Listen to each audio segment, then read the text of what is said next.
Aishama harka fuudhee akkam jirtan hordoftoota chaanala kootii kan taatan marti keessanuu nagaa rabbii lafaaf iddoo jirtanitti isiniif haa baay'atu akkam turtan akkamsaa kana keessan an obboleettiin keessan nagaa guuturraa faa qaba nageenya na bukkee ture isin birallee haa jiraatu isiniin jecha namoonni chaanala kanaaf haaraa taatan subscribe laayik gochuudhaan maatii keenyatti dabalamaa kan maatii koo turtan immoo hanga yoona yaadawwan garaagaraatiin na deeggaraa turtan galatoomaa galata guddaa na biraa qabdan isiniin jechuu jaalladha ammallee deeggarsi keessan akkuma itti fufetti like share gochuudhaan akkasuma yaada qabdan commentii jalatti kun qoduudhaan nu jajjabeessaa isiniin jechuu jaalladha. Egaa obboleessa keenya Daani'eel akkasuma maqaa karaa deemaa jedhamuun beekama jechuudha. Waaqayyo qoree gufuu si yaalagu baraaf jireenya kee haa eebbisuun jedha. Maaliif jennaani dhugaa rabbii yeroo baay'ee laftiin itti mul'atu jechuudha. Lafa ilmi namaa maaliif warri dandeettii humna qaban akkasuma warri itti dhiyoo jiran warri dhaqanii ummata sana yookaas immoo namoota rakkataa sana dhaqanii ilaalanii yaada isaanii irraa qooddatanii gargaaruu danda'an osoo bukkee isaanii jiranuu inni lafa meeqatama yookaan lafa hin deemu makiinaadhaan namni deemu miilaan kutee kallattii garaagaraatiin Oromoo kutaa kana jedhamee kan lakkaawwamen jechuudha. Deemeeti kan inni haadholii keenyarraa himmaan xaragaa akkasuma tummoo rakkoo isaanii fidee ifatti baasee akka namni hubatutti akka isaan gargaarsa argatanitti kan sagalee ta'aafii fidee akka isaan sagalee argatan taasisu yeroo baay'ee jechuudha. Dhugaan isiniin jedha maaliif jennaani osoo namni akkasaa kuni baay'atee jiraatee silaa ilmi namaatiyyuu akka kanatti kufee namni Oromoo maqaa dhaate jechuudha. Namni akkasaa kanatti dhukkubsatuuf osoo baay'een jiraate haati hiyyeessaa haadholiif abbootiin keenya galgala ganama himmaan akkanatti harcaasan dhugaan isiniin jedha. Maaliif jennaani isumarrattuu mootuu hojiin kana hojjetu irratti namoonni warri dayeeffatanii nyaannaa baran akkasumas mootuu jechuudha. Dantaa saba isaanii kan hin qabne jechuudha. Osoo obboleettiin isaanii biratti qalama akka kanatti fannifamaa jiranuu kan dhimma itti hin qabne oon ofii jiraadhee sila namaa nan galchu jedhanii itti dhimmamuu dhabanii tooni osoo bukkee sana jiranuu gargaarsi namni waan qabu nama gargaaruu miti nama deemee hamma kana lafa hamma kana kutee har'a mucaan kun dhugaa obboleessi keenya kun lafa hamma kana kutee lafa dhugaan isin jedha makiinaadhaani deemamuu inni miilaan maaliif hin beekama kallattii kamiiniyyuu jechuudha. Namni lammii isaatiif dhukkubsatee deemu akkanumatti ilaalanii tooni hubachuun hin danda'ama. Garuutu namoonni baay'een maal jechaanii jiranii kan inni jara kana bira dhaqee rakkoo isaanii irraa fidee as baasee ifatti uummata Oromootiif akka sagalee ta'utti yookaas akka isaan irraa hubachuu danda'anitti waan jiru rakkoo jara sanaa hubatee as baasee namoonni baay'een garuu namoonni gariin immoo warri jibba Oromoo irraa qaban warri akka Oromoon dhumu barbaadan jechuudha. Warri akka Oromoo mataa waliin qabanne barbaadanii maqaa isaa kallattii biraatiin fidanii Facebook irratti peejii isaanii irratti dhoobanii wanti isaan jechaanii jiran jechuudha. Namoonni akkasiisuun hagam akka xalaata uummata kanaa ta'e salphumatti hubachuun nama hin dhibu. Haa ta'u malee mootuu ijoollee baay'een yeroo uummata kanaaf sagalee ta'aa jirtanii baqa jechama dhageessaniidhaaf qofa suuraa nama sanaa fiddanii jechuudha. Maaliif namni sun akka inni itti du'e akka biraa kan isin immoo jettan suuraa nama sanaa fiddanii dhoobdanii irraa dubbattan akka biraa. Kanaaf kana yeroo isiniin jedhu sagalee hin ta'inaa jechuu miti. Sagalee ta'aa sirriitti kan namni iyyaa jirus kan iyyaati iyya dabarsaa jennus isuma kana sagalee ta'uu waanuma jiru. Ammootu yeroo sagalee taatan mucaa Biniyaam jedhamu tibba darbee du'e kuni jechuudha. Waaqayyo lubbuu isaa hamaaru. Inni kan du'e magaalaa Kuyyooka Gabra Gurraachatti. Haa ta'u malee mootu mucaan viidiyoo gara miidiyaa kanatti dhufee as bahee maaloo nan ajjeesinaa jedhee osoo inni waatu kan qalan suni mucaa kana miti. Namoonni baay'een mucaa kanaa jettanii dubbatta. Mucaan kuni du'ee jira. Garuu haala mucaan inni sun ittiin du'e osoo hin taane gadi ba'eetuma eenyuun akka ajjeeffame hin beekamne ajjeesanii darbanii biraa deemanii jechuudha.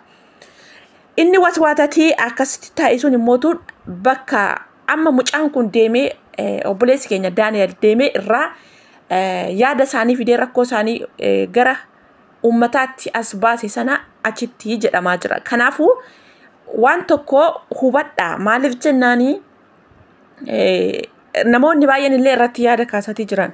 Kana yeroon sinin jedhu maaliifi waan hubatamaa tokko ragaa qabatamaa wajjiniin yeroo dubbattan eessatti akka ta'e yoom akka ta'e eenyutti akka ta'e hubadhaa adda baasaatiin dubbadhaa jechuudha. Maaliif namoonni tokko tokko dhageessaniidhaaf waan hin taane illee itti dabaltanii uummanni kun akka hin gargaaramne uummanni kun akka rakkoo kana keessaa hin baane gufuu ittiin ta'inaa yeroo sagalee taatan haala qabatamaa ragaa wajjin bakka kamitti akka ta'e mucaan kun eenyu namni du'e sun maaliin akka du'e wanta qabatamaarran sirriitti irraa dubbadhaa wal jala hin borcinaa. Gaafa akkana taate akkasitti irraa dubbattanii uummanni kun tarii maaliif wanti namni naannawaa sana jiru mucaan kunis akkamitti akka du'e sunis akkamitti akka du'e warri beeku immoo gaafa kun seeraan himannaa dhaqanii tooni namoonni akka mucaa kanaatitti dhaqanii yaadarraa fidan gaafa isaan himatanii immoo dubbiin tokkoon ta'u maaliif dubbii gara sobaatitti fudhatanii akka uummanni kun hin gargaaramne akka hin goone isiniin jechuu barbaada. Kun yaada dhuunfaa nama tokkooti akka ilaalcha koottiin isinitti dubbataa jira.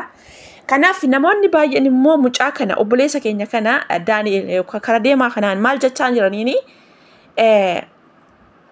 walumaa galatti yaada biraatitti kan isaan isa fudhatan jechuudha. Maaliifi ati namni kun jechuudha Oromoodhuma jedhee nama kaleessa ani Oromoodha jedheetuma of faarsaa ture. Nama maqaa Oromootiin daldalaa ture kan inni mucaa kanaan peejii isaatirratti jechoota jedhamuudhaan malle jedheetoniyyuu dhoobee jechuudha. Kanaafuyyuu jechuudha namni lammii isaatii dhukkubsatu nama akkamii akka ta'e akkanatti ilaalanii mucaa kana akkanumatti iyyuu tilmaamanii baruu nama hin dhibu. Kanaaf kuni osoo namni akka isaa baay'ee miti jedhee namni akka isaa namni kudha namni Oromoodhaaf hamma kana akka kanatti jechuudha. Hamma namummaa isaatitti dhabuu danda'utti lammii isaatii dhukkubsatu jiraate hatiyyeessaa galgala ganama hin boossu ture jechuudha. Kanaafuyyuu Waaqayyo mucaa kana ammas qoree gufuu isaa lagu ammas nama lammii isaatiif dhaabbatee borullee kana caalaa lammiin isaa kun yookaas immoo ilmaan Oromoo namni kamiyyuu kutaan kamiyyuu rakkoo kana keessaa bahee guyyaa tokko ifatti ba'anii ijaan isa agarsiisu rabbi isaa haa taasisu. Kanaaf obboleewwan kiyyaa walumaa galatti jechuudha sa'aatii kana namni kamiyyuu wanti biraa ija keessan dura dhufee ajandaa biraatirraa dubbachuu osoo hin taane argaa jirtan Oromoon kutaa kamiyyuu jechuudha ijoolleen mana barnootaa jiran barnoota dhiisanii tooniyyuu hiriira bahanii kan iyyataa jiranii kanuma keessa immoo isaanumarrayyuu kallattii kutaawwan garaagaraatti argaa jirtan sa'aatii kana isaan irras akka dhiibbaan ga'u beekamaadha. Gaafa achii ba'anii isaan akkanatti iyyatan jechuudha. Kuni waanuma baratame waanuma hubataa jirru walumaa argaa jirru reebbamuun kan akkuma itti fufeetti kan jiru jechuudha. Maaliif baatanii iyyatan waan jedhu kallattii garaagaraatitti warri hiriira ba'anillee reebbamaa jiran jechuudha barattoonni.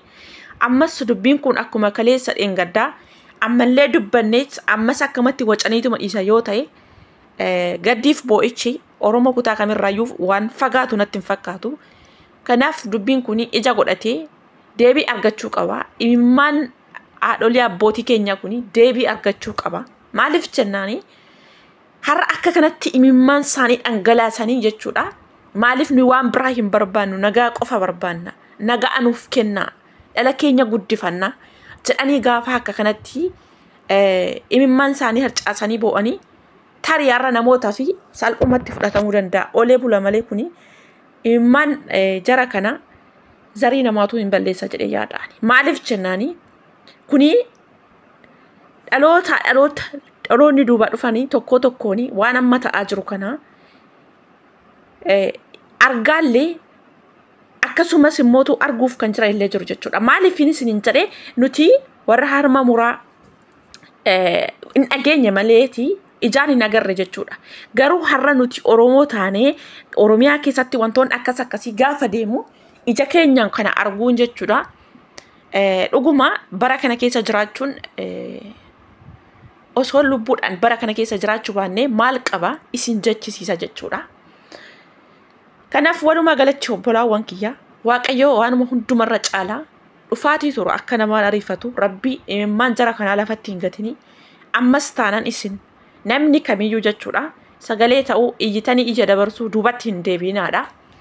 Ammootu akkuma jalqaba isiniif kaasee yeroo irraa dubbattan waan agartan sanas ta'e dhageessan haala sirna qabeessa ta'e tokkoon wanta dhugaarratti hundaa'ee eenyu fi eessatti akka ta'e adda baasatini sagalee ta'a.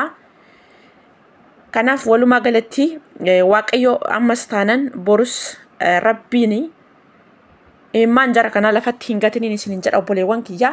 Egaa mucaan kun yookaan obboleessi keenya kun baay'ee tokko waan keessa kooti jechuudha. Maaliif jennaani gaafan akkanatti inni uummata fuuldura dhaabbatee imimmaansaa harcaasee rakkoo isaanii irraa fidee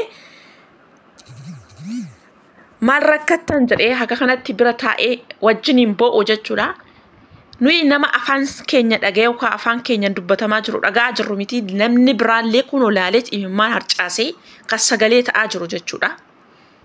Kanaafiyyuu waaqayyo ammasii nagaan waa fidu rabbiin nagaan waa fidu isiniin jedha obboleewwan kiyya hunda caalatti waaqayyoon itti bo'uun guddaadha. Waaqayyoon galgala ganama osoo ofii nifatiin maaliif jennaanii kadhannee irraa dhabnee waaqayyo eessa jira jedhanii namoonni baay'ee warra irraa dubbatan illee jiru jechuudha. Yeroo haasa'anii maaliif dhugaadha ittiin faradu isaaniitti jechuudha. Waaqayyo akka namaa san ariifatee dhufee sa'aatii mo'ati jettetti akka namaatitti dhufee toonii kana godhishin hin jedhu garuu sababaan sii dhufa rabbiini waanuma hundumayyuu ilma namaa tokko gargaaruuf gaafa dhufu sababaan dhufa. Ammas immoo olee bula malee imimmaan jara kanaa lafatti nafu. Egaa obboleewwan kiyyaa laayikii gochuu sheerii gochuudhaan yaada qabdan koomentii jalatti naaf qooda. Nagaan naaf tura. Hanga viidiyoo biraa walitti deebinutti turtii gaariin isiniin jedha. Waaqayyo biyya keenyatti nagaan waa fidu. Hunda caalaa rabbi biyya keenyatti nagaan waa buusuun isiniin jedha. Turtii gaarii.